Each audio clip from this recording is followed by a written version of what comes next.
Hello दोस्तों, कैसे हैं आप सभी लोग। उम्मीद करता हूँ खैरियत से होंगे। बहुत सारे स्टूडेंट्स क्वेश्चन ये कर रहे हैं कि सर कि 10 को जो हेयरिंग हुई थी, जो कोर्ट में सुनवाई हुई थी, तो उसमें उन लोगों का जवाब क्या आया जो हमारे डिमांड्स थे या पॉइंट्स थे।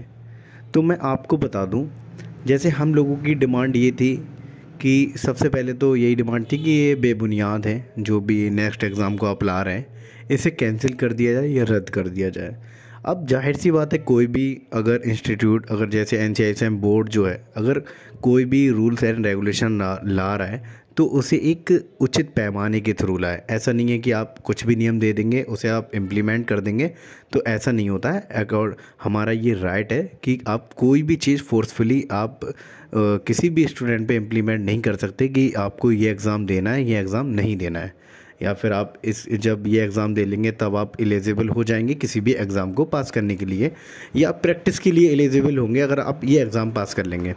तो ये कोई बेबुनियाद चीज़ें हैं जिस बुनियाद पे ये ला रहे थे, क्योंकि उसका ना तो कोई सिलेबस तैयार था।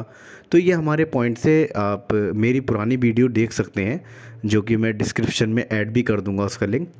तो उसमें हम लोगों की डिमांड्स एंड पॉइंट्स कहते हैं 15-16 मतलब 10-12 पॉइंट थे जिसमें हमने डिमांड की थी।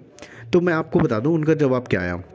जैसे बहुत से मुद्दों पे तो जवाब आ गया, जाहिर सी बात है। जैसे एक एलोपैथी में भी नेक्स्ट एग्ज़ाम आ चुका है, लेकिन उन्होंने उसका अपोज़ किया था, विरोध किया था, कोर्ट में गए थे वो, धरने प्रदर्शन काफ़ी हुआ था, उन लोगों में यूनिटी ज़्यादा है।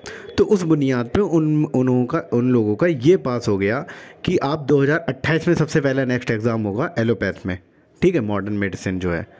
तो उसमें क्योंकि जो नया बैच इन्वॉल्व होगा उसमें वो सबसे पहले देगा।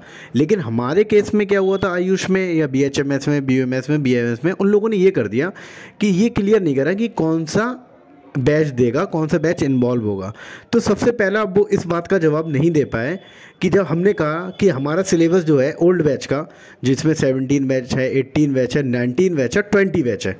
ओल्ड बैच CCIM सिलेबस से था हम लोगों का, CCIM आप जानते ही होंगे बोर्ड को। लेकिन 2020 में क्या आया, NCISM। तो 2021 बैच से कौन सिलेबस पढ़ रहा है, NCISM से जो है 2021 बैच स्टार्ट किया है अपन लोगों का, ठीक है। तो जाहिर सी बात है, अगर आप NCISM के थ्रू सिलेबस तैयार किए हैं और उसके बाद आप नेक्स्ट एग्ज़ाम उस सिलेबस के थ्रू लेंगे, तो जाहिर सी बात है वो जो भी आप रूल ला रहे हैं वो उसके 2021 के लिए अप्लाई कर सकते हैं। आप पुराने बैच के लिए अप्लाई नहीं कर सकते। तो सबसे पहले पॉइंट अपना ये सबसे अच्छा पॉइंट रहा, मजबूत रहा, क्योंकि जो रेस्पोंडेंट एडवोकेट्स थे वो इसका जवाब नहीं दे पाए। क्योंकि हमारा एक जेन्युइन क्वेश्चन है, बहुत बेहतर क्वेश्चन है कि हमने पढ़ाई की है CCIM के अकॉर्डिंग, आप ले रहे हैं एग्ज़ाम NCISM के अकॉर्डिंग, तो ये तो बिल्कुल बेबुनियाद है ना। तो ये तो इसकी कोई बुनियाद ही नहीं थी, तो इसका वो एक जवाब नहीं दे पाए। दूसरी बात ये कहती, जब हमने जैसे कि आप ये क्लियर नहीं किए हैं कि कौन से बैच से होगा, तो अगर हम ये वाला पॉइंट देखें कि हमने CCIM सिलेबस से पढ़ाई की है और जिन बच्चों ने NCISM की है, तो आप 2021 बैच से लगा सकते हैं अगर आपको लगाना ही है तो, क्योंकि ओल्ड बैचों को रिलैक्सेशन दिया जाए। और इन लोगों का तो ये था, जब नेक्स्ट एग्ज़ाम का मतलब जब NCISM एक्ट के थ्रू वो आया था, रूल रेगुलेशन जो भी आया था 20 दिसंबर 2023 को जो एक्ट पास हुआ था, तो उसमें ये इन्होंने कह दिया, ये भी उस टाइम तो ये भी क्लियर नहीं करा था कि कौन से मतलब किस डेट से इम्प्लीमेंट होना है। हम लोग तो समझ रहे थे कि उसी डेट से इम्प्लीमेंट हो जाएगा। तो उन्होंने एक बाद में दिए कि 20 दिसंबर 2023 के बाद जिसकी इंटर्नशिप स्टार्ट हुई है उन लोगों के लिए देना पड़ेगा। तो इसमें तो इन्होंने एक मतलब RTI किसी ने डाली थी, किसी बंदे ने, तो उसका तो जवाब आ गया था कि 20 सितंबर 2023 के बाद जिसने इंटर्नशिप स्टार्ट करी है उसके लिए अप्लाई होगा। लेकिन वो भी गलत था कि आप मैंने कहा ना कि जब आप पढ़ाई किए हैं पुराने सिलेबस से, हमें पढ़ाए नए सिलेबस से कैसे लग सकते हैं, क्योंकि एग्ज़ाम पैटर्न बिल्कुल चेंज है। तो इसका बिल्कुल जवाब नहीं दे पाए थे रेस्पोंडेंट एडवोकेट, जो कि हमारा एक बहुत ही बेहतर, क्या कह सकते हैं, हमारा एक मजबूत पक्ष रहा इस सवाल को लेके।